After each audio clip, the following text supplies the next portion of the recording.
లేదా శాపము. రెండవ భాగము ప్రియదర్శిని చదివింది. ఆ భాగానికి మనం ఇలా పేరు పెడదాం, పశ్చాత్తాపము. రెండవది లేకపోతే ఫైండింగ్ ద ప్రాబ్లం, సమస్య ఎక్కడ ఉన్నదో ఎతికి పట్టుకోవటం. మొదటి భాగాన్ని ఏమన్నాము? శాపం లేదా అపజయం. శాపం వల్ల అపజయం. రెండవ భాగాన్ని ఏమన్నాము? పశ్చాత్తాపం. పశ్చాత్తాపం ఇంకోటి ఏమన్నాము? సమస్య ఎక్కడ ఉన్నదో, ప్రాబ్లం ఎక్కడ ఉన్నదో దాన్ని వెతికి పట్టుకోవటం, దాన్ని తొలగించుకోవటం. మూడవ భాగం ఆశీర్వాదం గారు చదివిన భాగము విజయం. టోటల్గా ఈ అధ్యాయాన్ని మనము అపజయము నుండి విజయానికి దారి అని మనము ఈ అధ్యాయాన్ని పేరు పెట్టుకుందాం.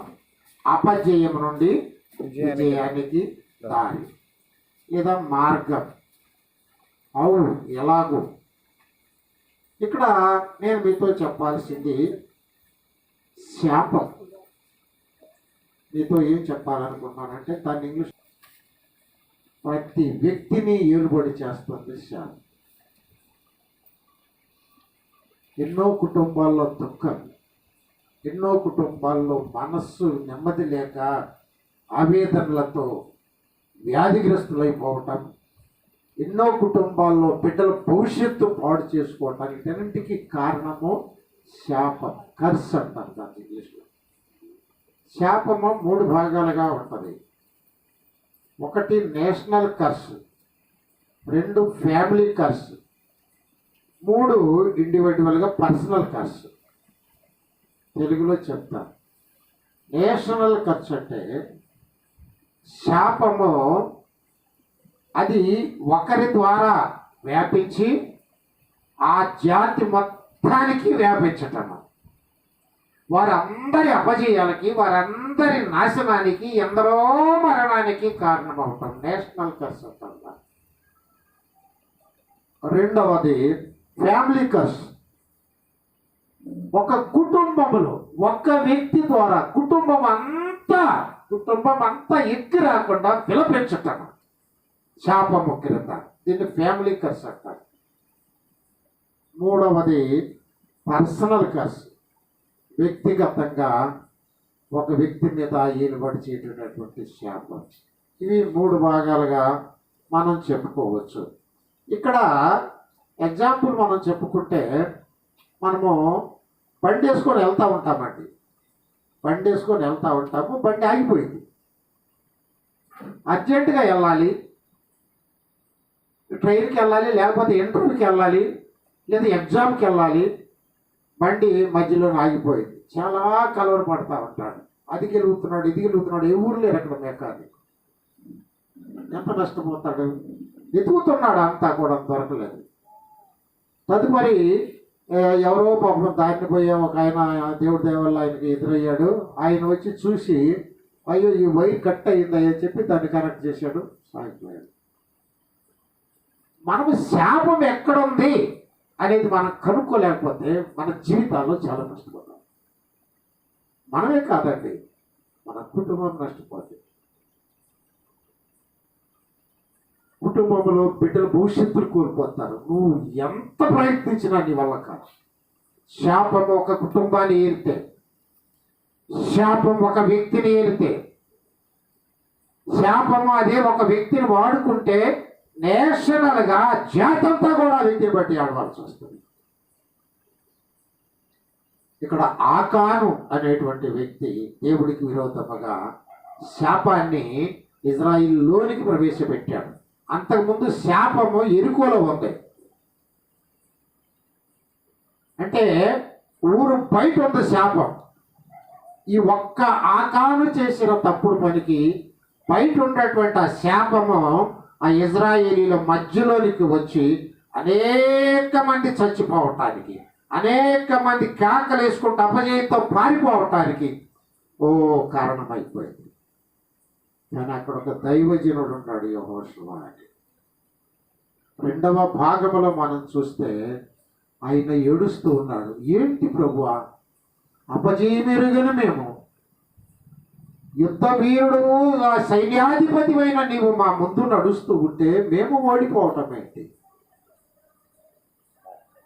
బట్టలు చింపుకొని ఏడుతున్నాడు. అరే, కొద్దిమంది జనాంగం మనం అందరం ఎందుకయ్యా, కొద్దిమంది వెళ్ళి జయించిరండి అని పంపిస్తే వాళ్ళలో కొంతమందిని చంపేశారు, మిగతా వాళ్ళు అవమానంతో పారిపోయారు. అక్కడ ఆ హాయి వారు జయించి కూర్చున్నారు ఇజ్రాయేల్ మీద. జయించడానికి కారణం ఏమిటి? వాళ్ళ బలము, వాళ్ళ శక్తి కాదు. వీళ్ళు ఓడిపోవడానికి కారణం ఏమిటి? వీళ్ళు బలహీనులై కాదు, బలం లేక కాదు, సైన్యం లేక కాదు. అక్కడ శాపం కర్స్. నీ కుటుంబంలో వ్యక్తిగతంగా, లేదా నీ జాతి, నీ వంశం, నీ దేశం శాపము కింద ఉండటానికి కారణం ఏంటంటే మీలో కొందరు సైతానుడు వాడుకుంటా ఉంటాడు. పచ్చగా ఉన్న కుటుంబం, ఆత్మీయంగా వర్ధిల్లుతున్న సంఘం, ఐక్యంగా బ్రతుకుతున్నటువంటి సమాజం శాపము కిందకి తీసుకెళ్ళటానికి కొద్దిమందే కారణమవుతారు, లేదా ఒక్కళ్ళే కారణమవుతారు. ఆ ఒక్కళ్ళే దుష్టులు పట్టుకుంటే వాళ్ళ మొత్తాన్ని ఏడిపించవచ్చు, వాళ్ళ కుటుంబాలను ఏడిపించవచ్చు, వాళ్ళ సంఘాన్ని ఏడిపించవచ్చు. కనుక ఇక్కడ నేను మీతో చెప్తుంది, ఎక్కడో వెలుపల ఎరికోలో ఉన్నటువంటి శాపము ఇజ్రాయేలీలోనికి, సంఘములోనికి వచ్చినట్టుగా మనం చూస్తాం. దైవజనుడు ఉన్నాడు కాబట్టి, మెకానిక్ ఉన్నాడు కాబట్టి వైర్ని తగిలించింది కదా, అని కరెంట్ చేసరికి బండి పోయింది. ఆ శాపాన్ని కనుక్కొని హెచ్చరించేవాడు, సరిచేయవాడు లేకపోతే ఆ కుటుంబము, ఆ ఫ్యామిలీ, ఆ వ్యక్తులు, ఆ దేశము ఖచ్చితంగా నాశనం అయిపోతారు. వాళ్ళ జీవితాలన్నీ ఏడుస్తూనే బ్రతుకుతారు. ఆ కుటుంబంలో పుట్టిన బిడ్డల భవిష్యత్తు లేకుండా అల్లాడి నశిస్తారు. దీనికి కారణం కర్స్. ఆ కుటుంబ యజమానుడు చేయొచ్చు, ఆ కుటుంబ యజమానురాలు చేయొచ్చు, లేదా ఆ సంఘములో ఒక వ్యక్తి చేయొచ్చు, లేదా ఆ దేశంలో కొంతమంది చేయొచ్చు. కనుక ఈ శాపం అనేది 3 రకాలుగా చెప్పాను మీకు. మానవ జాతిని ఏడిపిస్తున్న శాపం, మానవుల భవిష్యత్తును నాశనం చేస్తున్న శాపం. ఈ శాపాన్ని తెలుసుకోలేక ఎందరో ఏడ్చి నరకానికి ప్రయాణమైన, ఇక్కడ ఏడ్చింది చాలక అక్కడ పడి భయంకరంగా ఏడుస్తూ ఉన్నారు. ఆ ఏడుపు మనకు వినపడకపోవచ్చు, అక్కడికి వెళ్ళినప్పుడు మనం వింటాం ఆ ఏడుపు. దీనికి కారణం ఏంటంటే శాపం. ఇప్పుడు చదువుదాం, గబగబా చదివేసేస్తాను. నేషనల్గా ఆ కర్స్ ఎలాగూ ఒక జాతిని నాశనం చేస్తుందో, ఒక జాతిని అపజయం పాలు చేస్తుందో యెహోషువ గ్రంథం 7వ అధ్యాయం 11వ వచనం ఒకసారి సహాయం చేయండి. ఇశ్రాయేలీయులు పాపము చేసి ఉన్నారు, నేను వారితో చేసిన నిబంధనను వారు మీరి ఉన్నారు. విధమైన దానిని కొంత తీసుకొని దొంగిలి బొంకి తమ సామానులో వారు ఉంచుకొని ఉన్నారు. ఈ మాట నుండి 12వ వచనము. కాబట్టి ఇశ్రాయేలీయులు శాపగ్రస్తులై తమ శత్రువుల ఎదుట నిలవలేక తమ శత్రువుల ఎదుట వెనుకకు తిరిగిరి. చాలు. అమ్మ ఇక్కడ జాగ్రత్తగా గమనించండి. 11వ వచనం నేను చదువుతున్నా మరలా.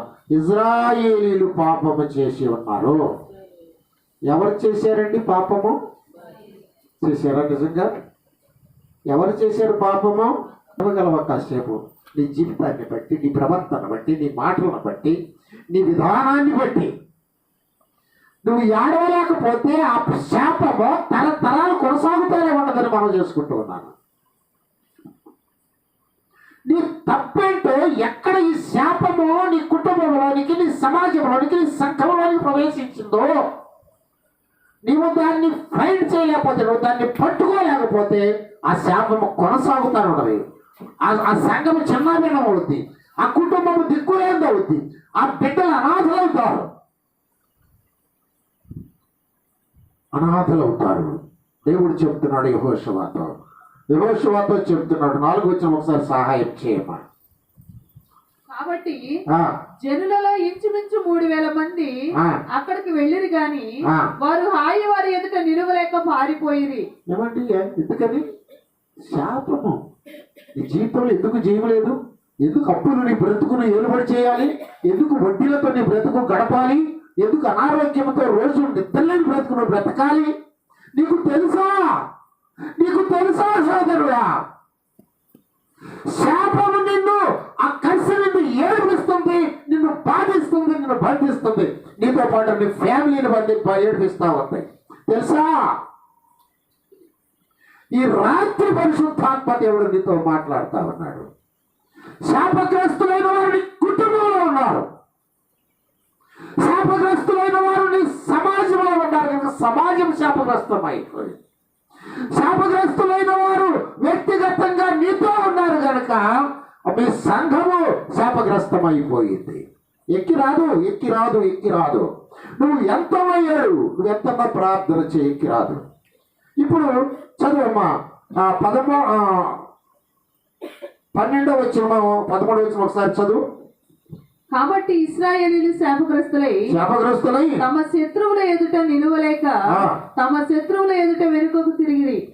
శాపగ్రస్తులైన వారు మీ మధ్య నిండుకుండా మీరు వారిని నిర్మూలము చేస్తేనే తప్ప నేను మీకు తోడై ఉండను. నిర్మూలము చేస్తే తప్ప టెక్నికల్ మెడికల్ భాషలో చెప్పాలంటే ఆపరేషన్ చేస్తే తప్ప నీకు నెమ్మది ఉండదు, నీకు స్వస్థత ఉండదు. నీ కుటుంబంలో ఆపరేషన్, నీ బ్రతుకులో ఆత్మీయంగా ఆపరేషన్, నీ వంశంలో, నీ జాతిలో నేషనల్ గా మీరు ఆపరేషన్ జరగకపోతే మీరు ఆ బాధ, ఆ శాపం, ఆ కర్సు అనుభవించాల్సిందే అంటాడు దేవుడు. ఇశ్రాయేలీయులు పాపం చేశారు, వాళ్ళు చేయలే పాపం, కానీ వాళ్ళు చచ్చిపోయారు.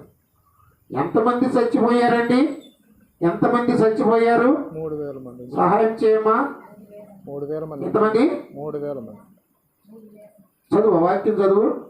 1000 మంది వెళ్ళారు, 36 చచ్చిపోయారు. వెలం చెల్లించారు. ఒక్కడ చేసిన పాపానికి, ఒక్కడ తెచ్చిపెట్టిన శాపానికి, ఏ పాపం ఏ శాపం ఎరిగినటువంటి 36 ఇశ్రాయేలీయులు అక్కడ బలి కావాల్సి వచ్చింది. సోదరుడా, నువ్వు చేసినటువంటి ఆ శాపం